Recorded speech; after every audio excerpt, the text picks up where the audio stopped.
Welcome from the deep. I am Mike the Finder. And I'm Book of Bread. And despite his weird NPR tone, today we're going to be talking about House of a Thousand Corpses. Or if I were to read this literally, House of 1,000 Corpses, which is very formal and weird sounding. Not to be confused with 1,000th of a corpse. Right. No, that's very different. So this is a movie I have watched probably once every year to year and a half for the last 10 plus years, probably, just because I feel like RobZombie did a very good job with this movie. And I knew it was something that you had probably not watched in a very long time. So very long time. That is the reasoning behind this pick, is because I really feel like this is one of those movies that's kind of forgotten about because RobZombie gets some shit for the movies he's made since. And it's easy to forget kind of like where his roots are and kind of where he's coming from with his references and his, like, the Munsters, for instance, did not get a good reception, and nor should it have. I'll be real fucking honest. I was going to say, I've heard from literally everyone that it was just garbage. It's bad. It's really, really bad, and not in a fun way, but in a like, that's a bad thing and not fun to watch sort of way. Yeah, he tends to get a lot of shit for his later movies and even stuff like Lords of Salem and 31. Unless you're like a diehard RobZombie fan, I think it's easy to watch those and think like he fell off. But well, he's a zombie, Mike. You'd have to be a diehard fan. Because the fake last name. Yeah, I'm warming up. These will get better, I promise.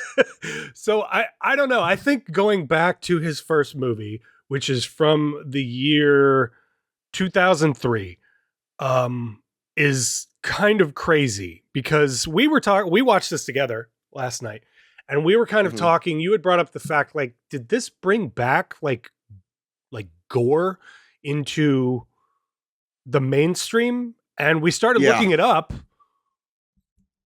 And it kind of turns out maybe it kind of did in the US a little bit. I don't know if it started the gore or restarted like the gore genre, but I will say this. The year 2000 had no other movies like this kind of in that realm as far as horror goes, from what I could find anyway. I would love it if somebody could tell us that, because it seems like everything leading up to this wasn't like gore centric. Like the year before this, Scream came out, which I wouldn't say is gore centric. I mean, Drew Barrymore. No. This is 2003. This is 2003. 2003. Yeah. Okay. Yeah. Scream came out in. That's right. Yeah. No. For some reason. 96. So I think he filmed it in 2000, and it didn't get released until 2003. Which is why I kept saying the year 2000. Here, okay, so I'm just going to read this directly off Wikipedia here. RobZombie rose to fame as the frontman as White Zombie. We all know this bullshit, right?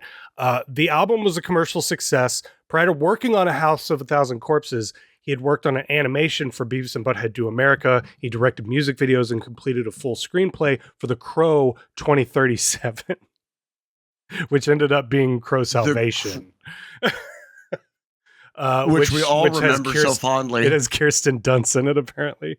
Totally, absolutely. I completely, absolutely remember that movie. Yeah, I've never seen that myself. But it was unsuccessful at getting it greenlit with himself as the director. So in 1999, Zombie designed a haunted, and I have heard him tell this story before on podcasts. He designed a haunted maze attraction at Universal that was instrumental in reviving the studio's annual Halloween Horror Nights. The idea for House of a Thousand Corpses came to Zombie while designing a haunted house attraction with that title for the studio. And Universal responded positively to his pitch. So you remember last night when we were watching this, you said it kind of feels like a haunted house on crack or something. I can't remember exactly what you said, but that it was something along those lines. That sounds like something I would say. And I think this is why, because ultimately this kind of came from a literal haunted house in Universal at Halloween Horror Nights. I know you've never been to a Horror Nights. They're really cool, but it's regrettably it's like a lot of horror like little haunted houses scattered around the park that you go wait in line for. And so I could totally see him doing one of these. And he has done multiple since. I think he's done several for promotions of his movies and Halloween and other shit like that. So since. Rob Zombie is a theme park engineer. That's what you're saying? I don't know if engineer is the right word, Designer? but designer maybe. Yeah. Okay. I'm over here just like imagining him in his Rob Zombie outfit, like mulling over blueprints. Well, because like if you look at his old music videos, you can kind of tell that he definitely, and we talked about this a little bit last night. What Rob Zombie is very good at is taking, it's sort of almost the same thing Tarantino is good at, but at very different levels, very different skill levels. Tarantino and Zombie both sort of wear their references on their sleeves, and their bodies of work, particularly Zombie's cinema stuff, is mostly just a lot of amalgamations of his own references sort of mashed together to make one cohesive thing of his own, which is the same thing Tarantino does, just at a very different skill level. So you're saying him rebooting the Munsters was inevitable, is what you're saying? I mean, the Munsters is in this movie. The Dragula scene, he has a whole fucking song called Dragula. The Dragula scene is in this fucking movie. They have a line about it where he goes, "You let me drive that goddamn thing." Like, all of his references have been the same forever. Like, oh my God, you're right. All of his, they're all the same references and they're all the same thing. All of it is just one big fucking thing. So I don't know. I think this movie sort of, you can tell that he thought about this movie a lot and the style and the aesthetic of this movie a lot.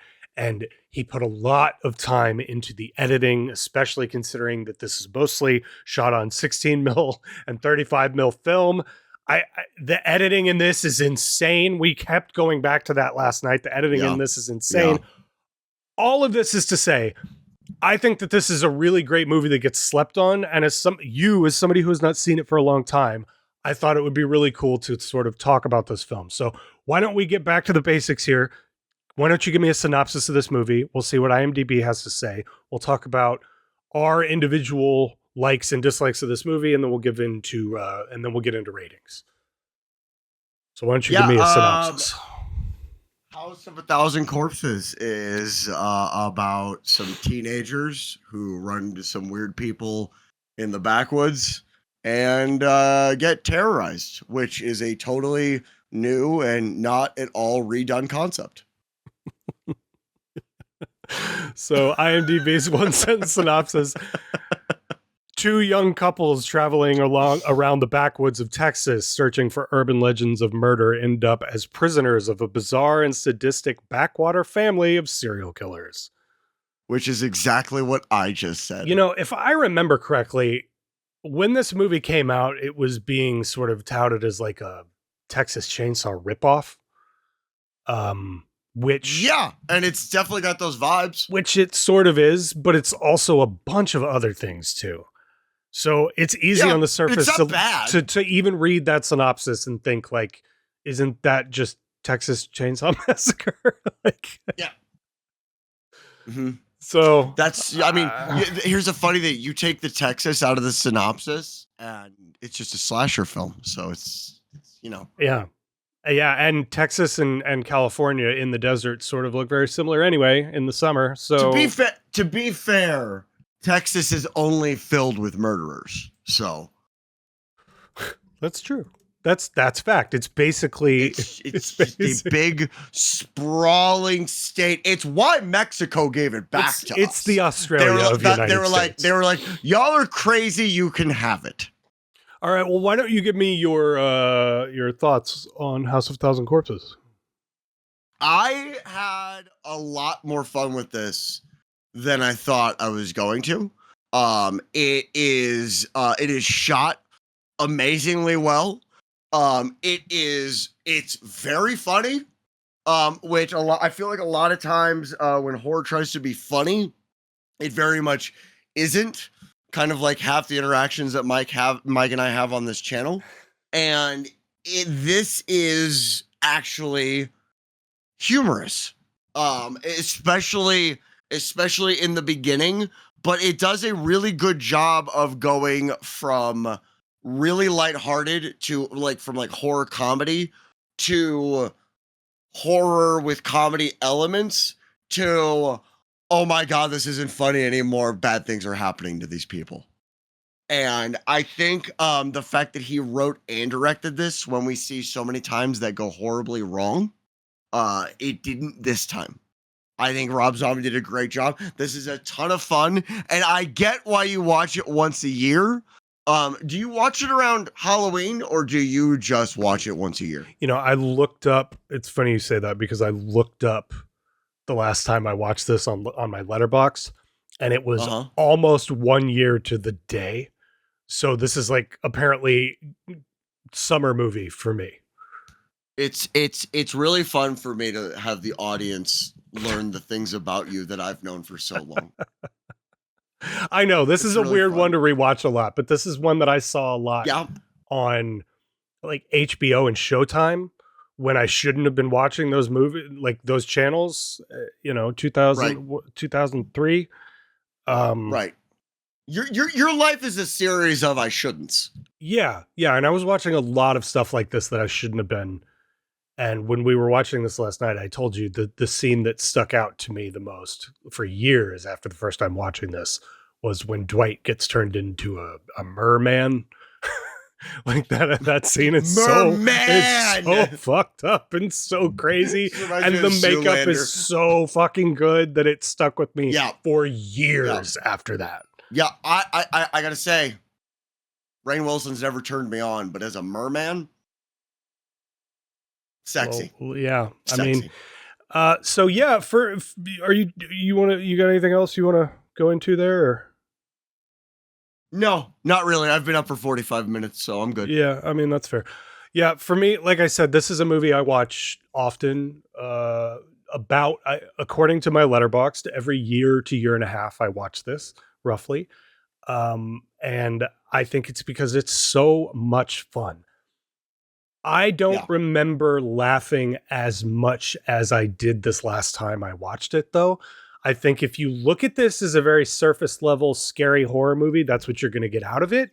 But if you are, for lack of a better term, a more advanced horror fan, somebody who has watched, I know that's gross. Bash in the comments for that. But my point is like somebody who's not afraid of the gore and all of that stuff. If you are past the barrier to entry of gore on this movie, this is a very funny, weird, abstract, avant-garde horror movie, and it has its references on its sleeve, which is very cool. The Texas Chainsaw similarities are definitely on purpose. He definitely took that idea and went his own way with it, which is fine. It's the other part of it is I think that the Firefly family is very scary as a whole, and much more scary in my opinion than the Texas Chainsaw family, because they are so much more, they're working together so much harder to the scene where they all finally get their car fixed and it's raining and they're trying to get out of the property, and half the family was in the house entertaining them. The other half of the family is out closing gates and dressing up as scarecrows and waiting for them at the front gate. Like, they have more personality. They're funny. They're scary all at the same time. Bill Moseley is one of the greatest monologue givers in horror history. And he has some of the greatest lines in this movie. He's scary as fuck. The makeup on him, it makes him even creepier.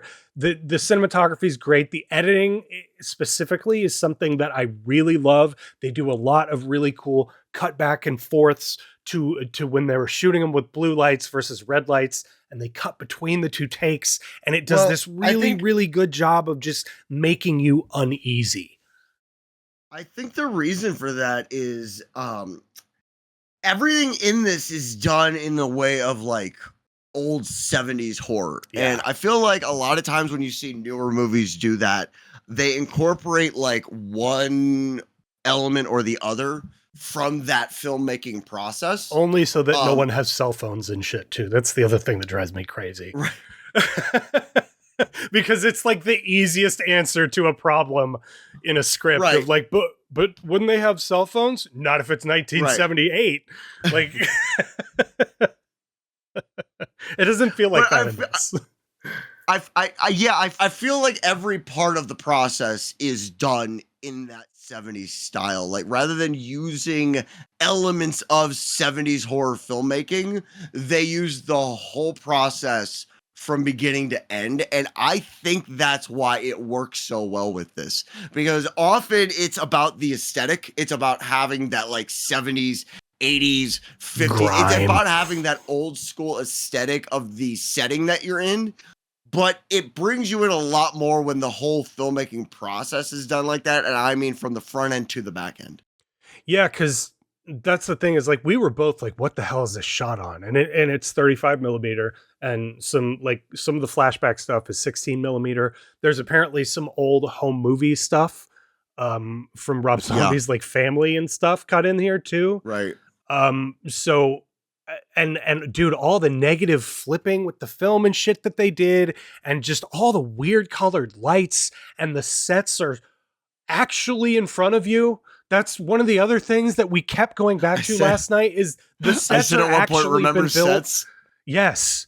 Like, it's just so nice to see a fucking horror movie with some fucking care put behind it. This is the total fucking opposite of what we talked about last week with the new 2025 I Know What You Did Last Summer, where we were saying like you can tell that the people that made this had no love for horror. This is the total fucking opposite. You can tell that Rob Zombie, that's a very good point. Rob Zombie loves fucking horror movies, and you can tell in every frame that that's the case, because it is one big fucking homage to every single one of the movies that he grew up loving.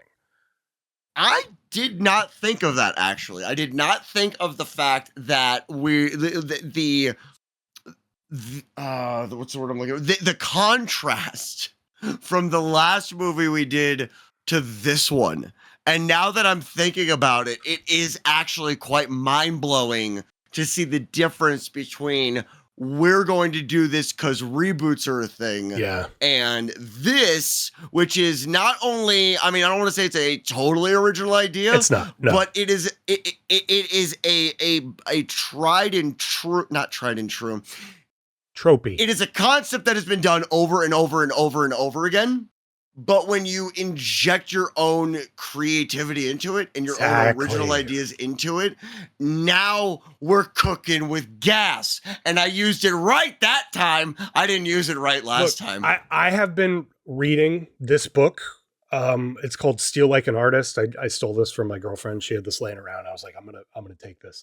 Nicole, he's got your book. The idea behind this is essentially copy, and eventually you become your own fucking entity with your own references and stuff. And you can't help but become original because of how much fucking work you've done. And that's what this fucking movie is. You can tell that this guy has thought for years about what he wants to make his movie. Even if he only made the idea because of a fucking maze, you can tell that that simmered in his fucking brain, and that he had enough love for the genre and for the effects and the lighting and just the craft of horror films, that he was able to. Film schools don't want you to know this trick. Yeah, exactly. He took all of those fucking different references and mashed them up, and he stole like an artist. Like this is such a fucking great example of like you can copy other people but make it your own thing. And Thanksgiving, we talked about Thanksgiving last week. It's the same sort of thing with Eli Roth clearly loving horror movies. It's not the tropes that are the fucking problem. That's not the thing that we have.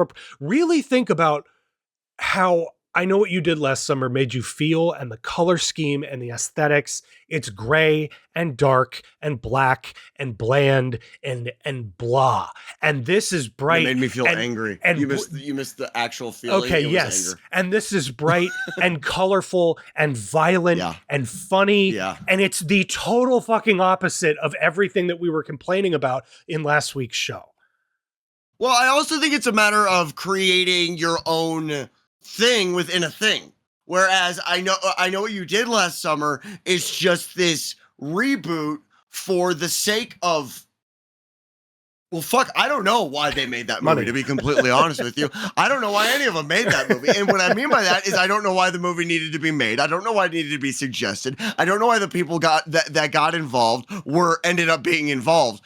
But it's a clear difference between, I have this thing that I really love and want to make. I have this world that I created that I want to bring to the screen, versus we're running out of reboots.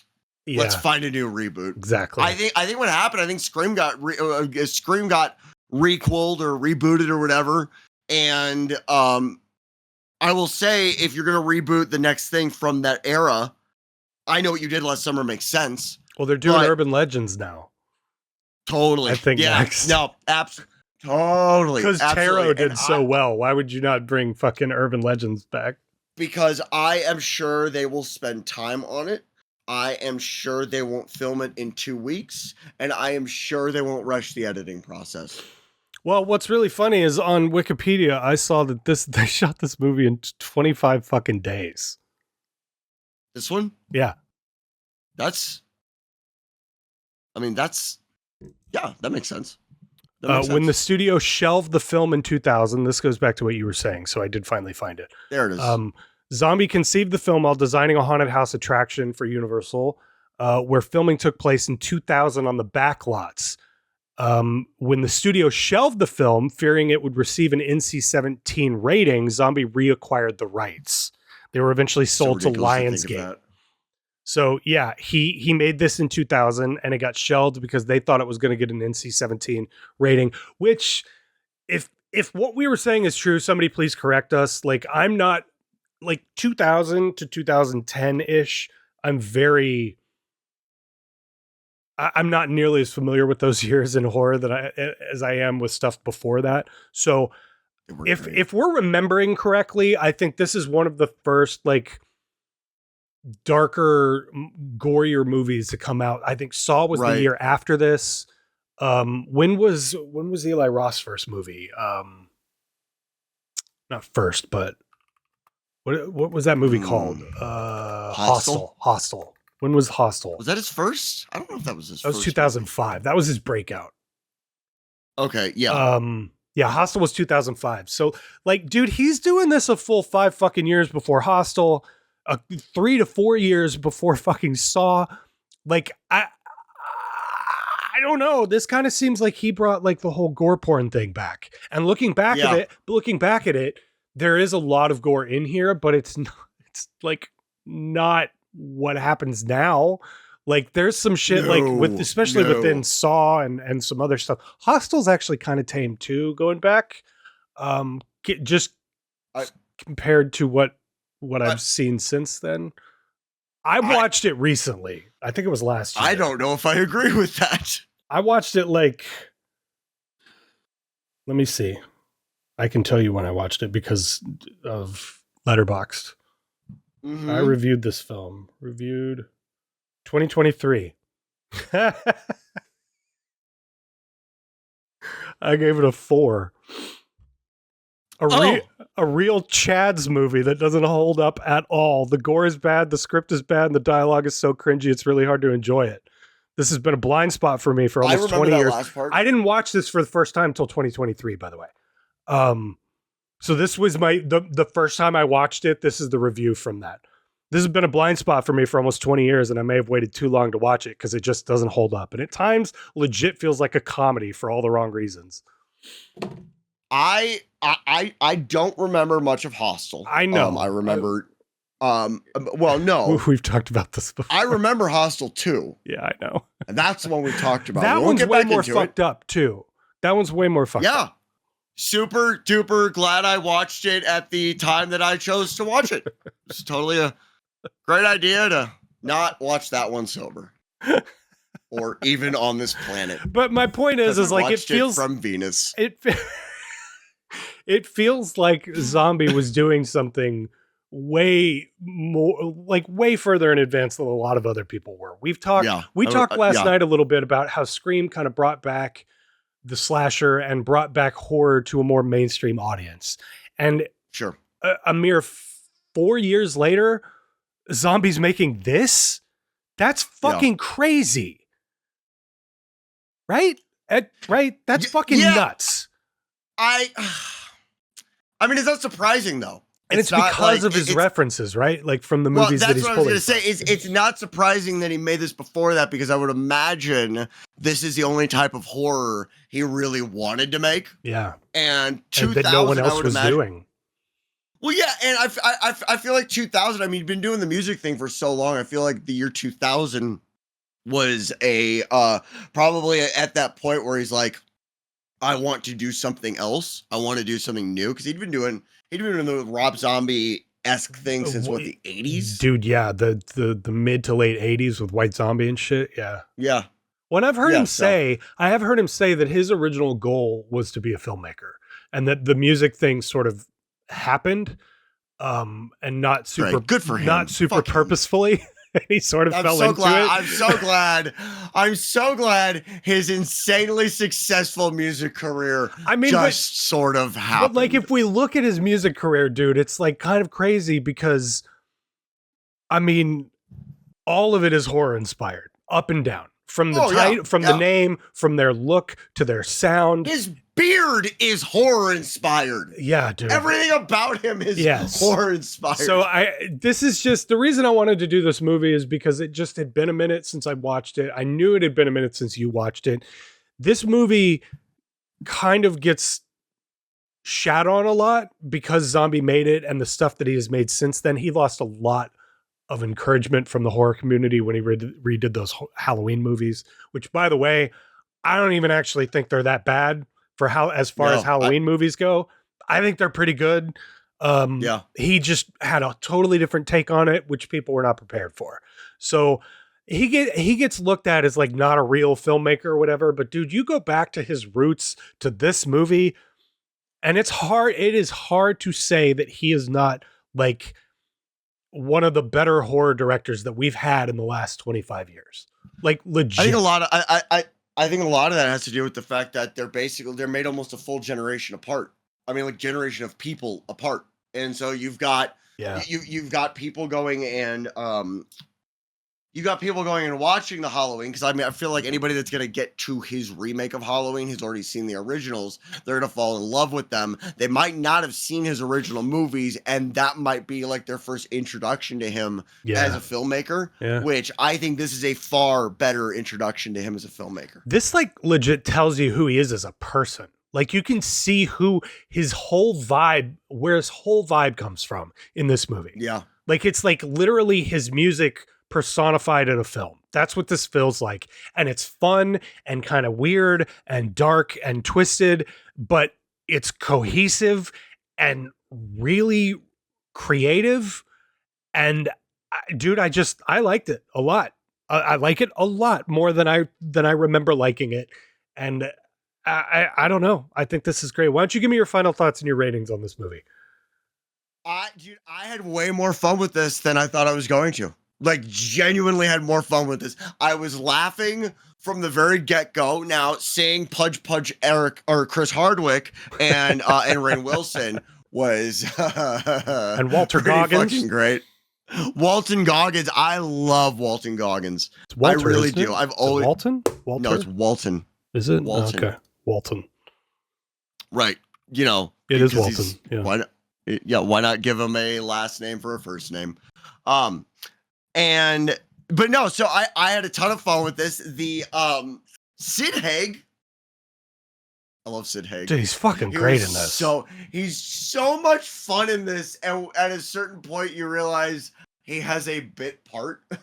Yeah. Like he's there for a good chunk of the beginning, and then we don't see him for like another 2/3 of the movie. But no, overall, dude, this was a ton of fun. I was shocked that I don't own it, but that'll be remedied very, very soon.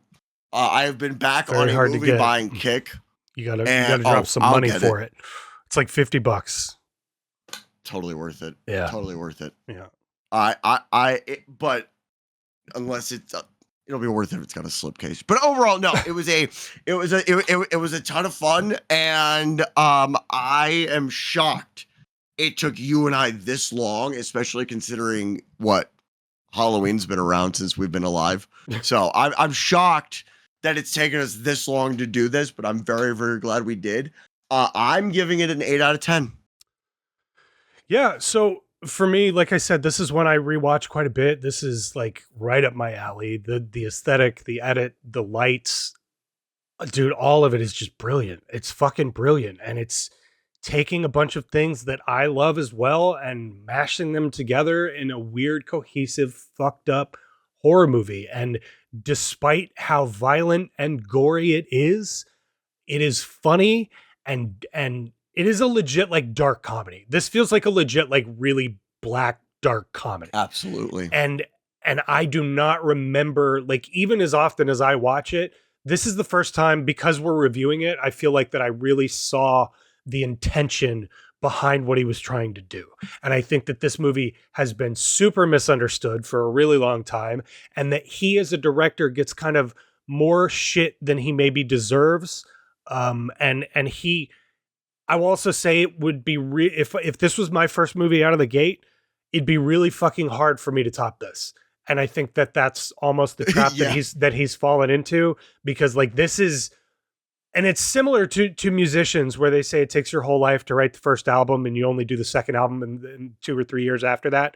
This feels like that. This feels like the movie that he wanted to make for years, regardless of how long it took him or to conceive it or whatever. This feels like the movie that he had been thinking about making his whole fucking life.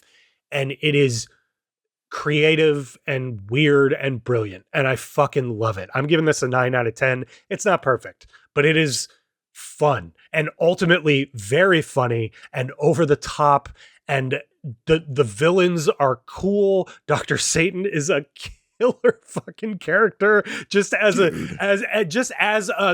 horror icon. He's a fucking great character, and just this movie doesn't get enough credit. So that's kind of where I'm sitting. You got anything else you want to say to this? Oh, I'm trying not to vape on camera. Ugh. Just gonna.